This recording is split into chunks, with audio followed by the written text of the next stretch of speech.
Hi friends, ಇವತ್ತಿನ ವಿಡಿಯೋದಲ್ಲಿ ಹೆಸರುಕಾಳು ಸಾಂಬಾರ್ ಅಥವಾ ಹೆಸರುಕಾಳು ಹುಳಿ ನಾನು ಹೇಗೆ ಮಾಡ್ತೀನಿ ಅನ್ನೋದನ್ನು ನಿಮಗೆ ತಿಳಿಸ್ಕೊಡ್ತಾ ಇದ್ದೀನಿ.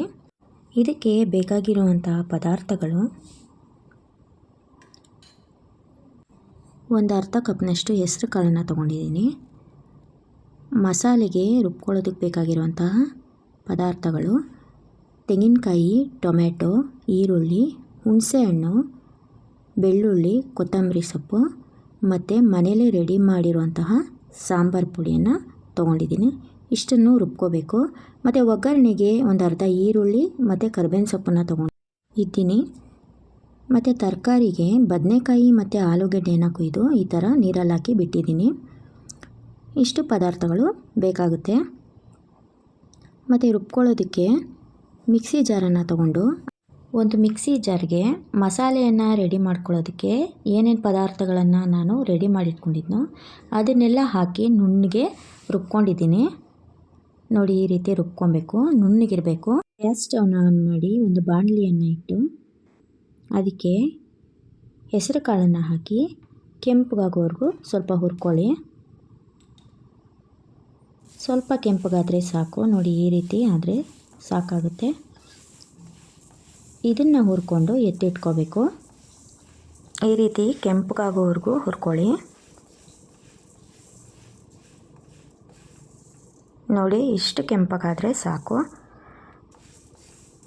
ಮತ್ತು ಒಂದು ಗ್ಯಾಸ್ ಮೇಲೆ ಕುಕ್ಕರನ್ನು ಇಟ್ಕೊಂಡು ಕಾಳು ಎಷ್ಟು ಬೇಯುತ್ತೋ ಅಷ್ಟು ಮಾತ್ರ ನೀರನ್ನು ಹಾಕ್ಕೊಂಡು ಹುರಿದಿಟ್ಕೊಂಡಿರುವಂತಹ ಕಾಳನ್ನು ಹಾಕಿ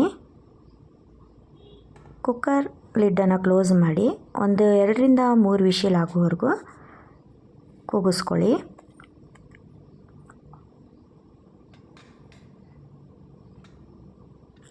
ಎರಡರಿಂದ 3 ವಿಷಿಲ್ ಆದಮೇಲೆ ನೋಡಿ, ಕಾಳುಗಳು ಈ ಥರ ಬೆಂದಿರಬೇಕು. ಇಷ್ಟು ಬೆಂದಿದ್ರೆ ಸಾಕು. ನೀವು ಯಾವುದರಲ್ಲಿ ಯಾವ ತಪ್ಪಲೆಯಲ್ಲಿ ಸಾಂಬಾರು ಮಾಡಬೇಕು ಅಂತ ಇರ್ತೀರೋ ಆ ತಪ್ಪಲೆಯನ್ನು ಗ್ಯಾಸ್ ಮೇಲೆ ಇಟ್ಕೊಂಡು ಅದಕ್ಕೆ ಎಣ್ಣೆನ ಹಾಕ್ಕೊಳ್ಳಿ.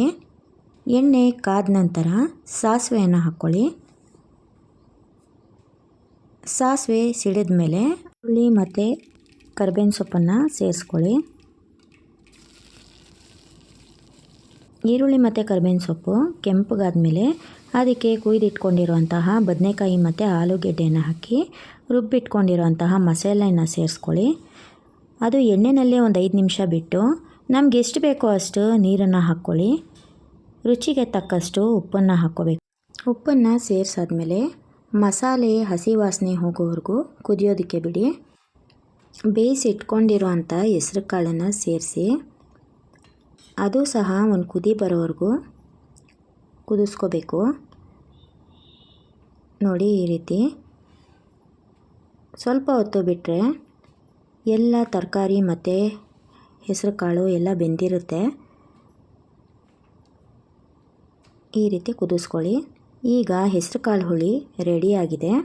ಅನ್ನಕ್ಕೆ, ಚಪಾತಿಗೆ, ಮುದ್ದೆಗೆ ತುಂಬ ಚೆನ್ನಾಗಿರುತ್ತೆ. ಒಂದು ಸಾರಿ ಟ್ರೈ ಮಾಡಿ.